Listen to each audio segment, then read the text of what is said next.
Assalamualaikum warahmatullahi wabarakatuh. Innal hamdalillah nahmaduhu wa nasta'inuhu wa nastaghfiruh wa na'udzu billahi min shururi anfusina wa min sayyiati a'malina. May yahdihillahu fala mudilla lahu wa may yudlil fala hadiya lahu. Wa asyhadu an la ilaha illallah wahdahu la syarika lahu wa asyhadu anna Muhammadan 'abduhu wa rasuluh.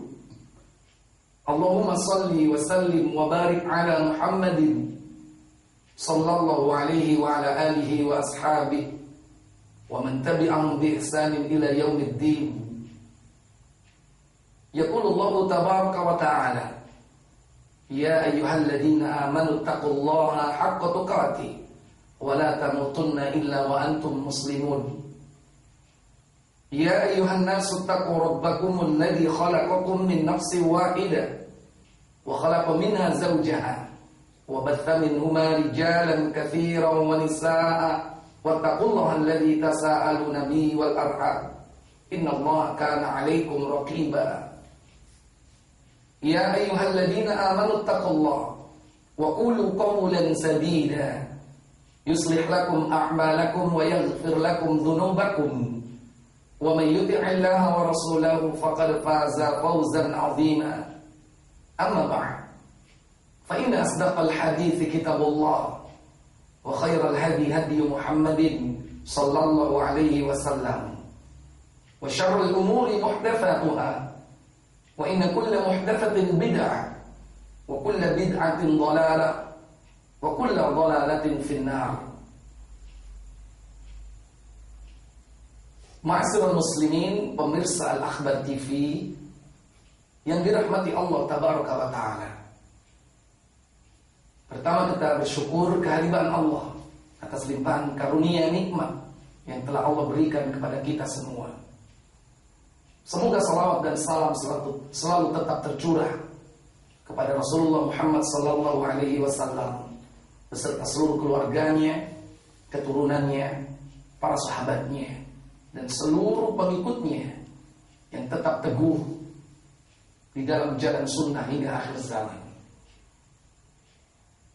Hadirin yang dirahmati Allah Jalla wa'ala,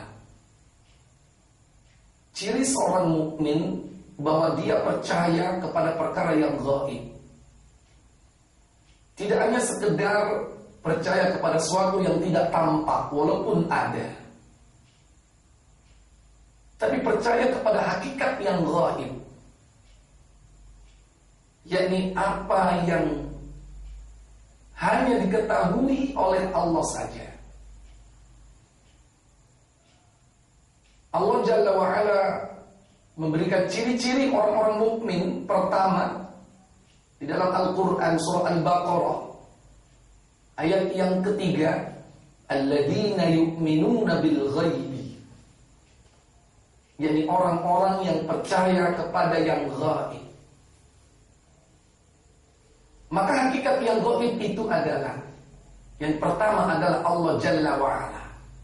Karena tidak ada seorang pun yang tahu bagaimana wujud Allah itu. Tak seorang pun manusia di muka bumi ini yang pernah melihat Allah, siapapun mereka, sekelas para nabi dan para rasul. Bahkan sebagian dari kaum muslimin masih ada yang berkeyakinan bahwa Nabi Musa alaihi salatu wassalam ketika di Gunung Tursina dia melihat Allah Jalla wa'ala. Memang berdialog secara langsung, tapi apakah Musa melihat dengan mata kepalanya? Tidak. Nabi Allah Adam ketika setelah dicipta berdialog dengan Allah, tidak melihat sama sekali Allah Jalla wa'ala. Bahkan Nabi Allah Muhammad sallallahu alaihi wasallam tatkala beliau Isra dan Mi'raj, ketika berada di Sidratul Muntaha menerima perintah salat fardu 5 waktu, sama sekali Rasulullah tidak melihat Allah, walaupun Rasulullah berdialog langsung dengan Allah. Kenapa demikian? Siapa yang mengatakan bahwa Muhammad sallallahu alaihi wasallam pernah melihat Allah, maka Aisyah mengatakan sungguh orang itu telah berbuat dusta kepada Allah. Sebagaimana hadis yang disampaikan oleh beliau Ummul Mukminin radhiyallahu taala anha Aisyah di dalam Sahih Muslim. Ketika itu seorang tabi'in yang bernama Masruq al-Ajda menimba ilmu kepada beliau. Saat berada di samping beliau, Aisyah mengatakan kepada Masruq, "Ya Abu Aisyah, salasatun, ada 3 perkara, man takallama biwahidatin, siapa yang mengatakan salah satu di antara 3 perkara ini, faqad aqdama 'ala Allahil firya, sungguh ia telah berdusta dengan kebohongan besar kepada Allah." Masruq mengatakan dan bertanya, "Ya Ummul Mukminin, apa saja 3 perkara itu?" Maka Aisyah pun menjawab, "Man za'ama anna Rasulullah sallallahu alaihi wasallam ra'a rabbahu faqad a'dama 'ala Allahil firya." Barang siapa yang mengatakan bahwa Muhammad pernah melihat Allah, sungguh ia telah berbuat kebohongan besar kepadanya, kepada Allah Jalla wa'ala. Ma'asyiral muslimin, pemirsa Al-Akhbar TV yang dirahmati Allah Jalla wa'ala, ketika itu Masruq sedang duduk bersandar, lantas duduk tegak dan mengatakan kepada Aisyah, "Ya Aisyah, fantadhiri fala yastajilini, tunggu sebentar, jangan tergesa-gesa." Kemudian Masruq membawa hujjah ayat yang terdapat di dalam surah At-Takwir 81 ayat yang ke-23, di mana ayat ini seakan-akan bahwa Muhammad SAW melihat Allah.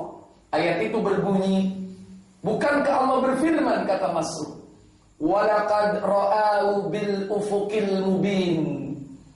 Bukankah Muhammad telah melihatnya di tepi langit yang terang? Ayat yang kedua yang disampaikan oleh Masruq saat itu, yakni ayat di dalam surah An-Najm, surah 53 ayat 13, "Walaqad ra'ahu nazlatan ukhra." Bukankah dan sungguh Muhammad telah melihatnya di saat yang lain. 2 ayat inilah yang dipakai alasan oleh Masruq, yang saat itu mungkin barangkali seakan-akan ayat ini menunjukkan Rasulullah Muhammad melihat Allah. Maka Aisyah pun mengatakan, "Akulah orang yang pertama yang menanyakan tentang perkara itu kepada beliau." Memang karena beliau adalah orang yang dekat, istri beliau. Tentu banyak pelajaran yang dapat diambil daripada Rasulullah SAW. Maka Rasul mengatakan kepada Aisyah, "Sesungguhnya yang terlihat itu adalah malaikat Jibril." Rasul mengatakan, "Aku belum pernah melihat Jibril dalam keadaan asli, melainkan 2 kali." Makanya ayat tersebut oleh para ulama, para mufassir dan ahli-ahli tafsir di kalangan para ulama salaf dan sebagian khalaf yang memiliki akidah yang benar, pemahaman yang lurus, yang dilihat itu adalah malaikat Jibril. Walaqad ra'ahu, dan sungguh Muhammad telah melihatnya. Maka domir hadis itu bukan Allah, tapi malaikat Jibril. Sungguh Muhammad telah melihat Jibril di ufuk yang terang dan di kali yang lain. Maka kita sebagai orang yang berakidah Ahlus Sunnah wal Jamaah, jangan memiliki pemahaman sesat bahwa kita mampu melihat Allah dengan mata kepala, dengan pengakuan bahwa kita sudah mencapai tingkat mukasyafah, tersingkapnya tabir Allah, sehingga kita bisa melihat cahaya Allah, atau bahkan Allah itu sendiri. Kemudian Aisyah melanjutkan sabdanya bahwa manusia itu tidak akan bisa melihat atau berkomunikasi dengan Allah, melainkan melalui cara yang pertama dikirim wahyu, kemudian yang kedua berbicara melainkan di balik tabir, dan yang ketiga yakni dikirimnya utusan, yaitu malaikat Jibril. Maka cara yang kedua itulah yang terjadi pada Rasulullah. Rasulullah berdialog langsung dengan Allah, tetapi di balik tabir. Manusia saat hidup di dunia ini tidak akan bisa sampai kapanpun melihat Allah, karena tabir Allah Jalla wa'ala yang menutupinya. Rasulullah mengajarkan kepada kita tentang 4 perkara. Salah satunya adalah hijabuhun nur, tabirnya adalah cahaya. Dalam riwayat perawi lain, riwayat Abu Bakar, dikatakan bahwa tabir Allah itu api. Jika tabir itu dibuka saat ini, maka terbakarlah seluruh yang ada, di mana penglihatan Allah sampai kepadanya. Padahal di muka bumi ini, di alam dunia ini, tidak satupun benda yang lepas dari penglihatan Allah. Kalau betul-betul tabir Allah itu dibuka, niscaya semua akan musnah. Hanya tinggal Allah saja. Pemirsa Al-Akhbar TV yang dirahmati Allah Tabaraka wa Ta'ala, maka seorang mukmin wajib percaya kepada yang ghaib.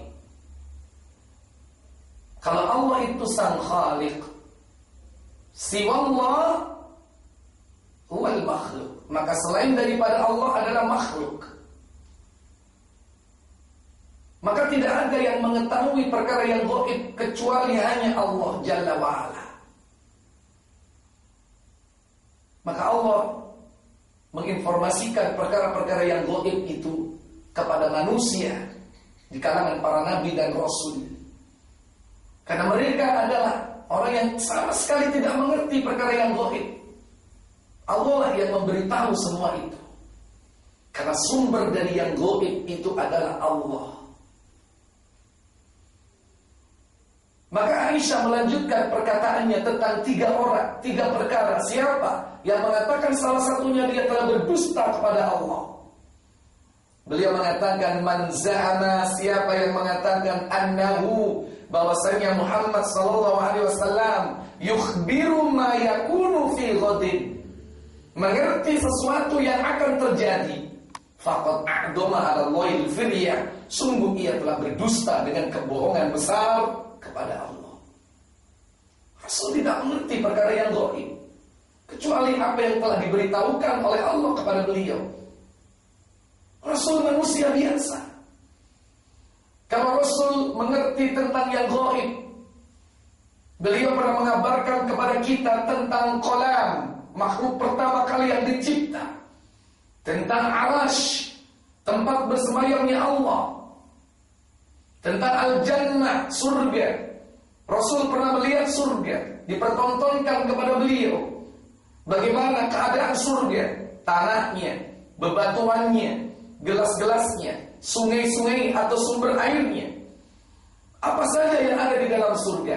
Semua itu tidak diketahui kecuali Allah. Kalaupun Rasul mengabarkan kepada kita, semua itu informasi dari Allah. Rasul tidak mengerti keadaan neraka kecuali apa yang telah dikabarkan oleh Allah kepada beliau. Demikian pula perkara-perkara ghaib yang lain.